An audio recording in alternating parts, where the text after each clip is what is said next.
ಎಲ್ಲರಿಗೂ ಶುಭ ಮುಂಜಾನೆ. ಓಕೆ, ನಿನ್ನೆ ನಾವು ಪೂರ್ಣಾಂಕಗಳ ಪರಿಚಯ ಮಾಡ್ಕೊಂತೀವಿ, ಇಂಟೀಜರ್ಸ್, ಮತ್ತು ಅದರ ವಿಧಗಳು ಎಷ್ಟು ಕಲಿತು. ಇವತ್ತು ನಾವು ಪೂರ್ಣಾಂಕಗಳು ಅದ್ರಾಗ ಇದರಲ್ಲಿ ಪೂರ್ಣಾಂಕಗಳ ಸಂಕಲನ,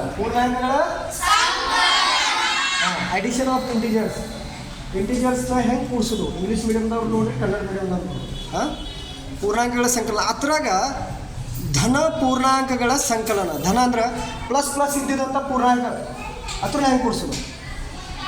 ಪಾಸಿಟಿವ್ ಇಂಟೀಜರ್ಸ್ನ ಹೆಂಗೆ ಅಡಿಷನ್ ಮಾಡೋದು ಅದನ್ನು ನೋಡಿರಿ. ಫಾರ್ ಎಕ್ಸಾಂಪಲ್ ಒಂದೇದು ನೋಡಿರಿ, +4 +6 ಕೂಡಿಸ್ಬೇಕೈತಿ. ಏನು ಮಾಡ್ಬೇಕೈತಿ ಇಲ್ಲಿ ನೋಡಿರಿ, ಇಲ್ಲಿ ಬ್ರ್ಯಾಕೆಟ್ ಹೊರಗೆ ಏನೂ ಪ್ಲಸ್ ಇರ್ತದೆ. +× ++4 ++ +6 ಅಂದರೆ ಎರಡು ಪ್ಲಸ್ ಅದಾವೆ. ಎರಡು ಏನಾಗ್ಯಾವ? ಸಜಾತಿ ಚಿಹ್ನೆ ಇದ್ದು ಅಂದ್ರೆ ಕೂಡಿಸ್ಬೇಕು. ಇಲ್ಲಿ +4 ಐತಿ, ಇಲ್ಲಿ +4 6 ಐತಿ ಅಂದ್ರೆ ಕೂಡಿಸ್ರೆ +10 ಐತಿ. ಕೂಡಿಸ್ರೆ ಏನಾಯ್ತು? ಇವೇನು ಈಸಿ ಅದಾವೆ. ಇನ್ನೊಂದು ಉದಾಹರಣೆ ನೋಡಿರಿ, +12ರಲ್ಲಿ +8 ಕೂಡಿಸ್ಬೇಕಾಯ್ತು. ಇಲ್ಲಿ ಬ್ರ್ಯಾಕೆಟ್ ಹೊರಗೆ ಏನೂ ಇಲ್ಲ, ಪ್ಲಸ್ ಚಿಹ್ನೆ ಇರ್ತದೆ. +× ++12 +8 +12 +8 ಕೂಡಿಸ್ರೆ +20. ಇಲ್ಲಿ ಭಾಳ ಈಸಿ ಅದ.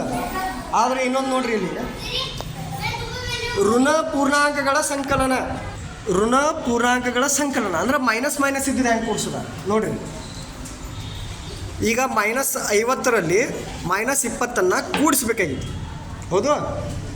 ಅದಕ್ಕಿಂತ ಮೊದಲು ನಾನು ಸ್ವಲ್ಪ ಇಲ್ಲಿ ಚಿಹ್ನೆಗಳ ಇದನ್ನು ಹೇಳ್ತೇನೆ ನಾನು ನಿಮ್ಗೆ. ನೋಡ್ರಿ, ಪ್ಲಸ್ ಸಂಖ್ಯೆಯ ಜೊತೆ ಪ್ಲಸ್ ಸಂಖ್ಯೆ ಗುಣಾಕಾರ ಇದ್ರೆ ಉತ್ತರ ಪ್ಲಸ್ನೇ ಬರ್ತದೆ. +× ++, ಮೈನಸ್ ಅಂದ್ರೆ ಮೈನಸ್ ಚಿಹ್ನೆ ಉಳ್ಳ ಸಂಖ್ಯೆ ಜೊತೆ ಮೈನಸ್ ಚಿಹ್ನೆ ಉಳ್ಳ ಇನ್ನೊಂದು ಸಂಖ್ಯೆ ಗುಣಾಕಾರ ಆದರೆ ಉತ್ತರ ಪ್ಲಸ್ನಾಗ ಬರ್ತದೆ. -× -+,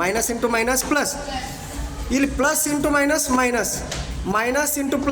-+, ಇದೊಂದು ಸ್ವಲ್ಪ ನಮ್ಗೆ ಗೊತ್ತಿರಬೇಕು ಈ ಲೆಕ್ಕ ಮಾಡೋ ಮುಂಚೆ. ಇಲ್ಲಿ ನೋಡಿ, ಇಲ್ಲಿ ಅವರ್ನ ಹೊರಗಡೆ ಏನು ಯಾವುದೇ ಚಿಹ್ನೆ ಇರೋ ಪ್ಲಸ್ ಇರ್ತದೆ. +× -50 +× -20.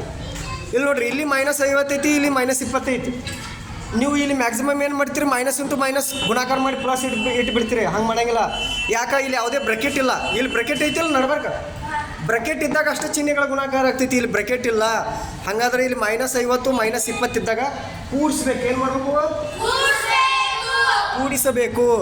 -50ರಾಗ -20 ಕೂಡಿಸ್ರೆ -70 ಬರ್ತದೆ. ಯಾಕಂದರೆ ಎರಡು ಮೈನಸ್ ಅದ ಅಂದ್ಬಿಟ್ಟು ಉತ್ತರ ಕೂಡ ಮೈನಸ್ನಾಗ ಬರ್ತದೆ. ಇನ್ನೊಂದು ಉದಾಹರಣೆ, -20ರಲ್ಲಿ -13 ಕೂಡಿಸೋಣ.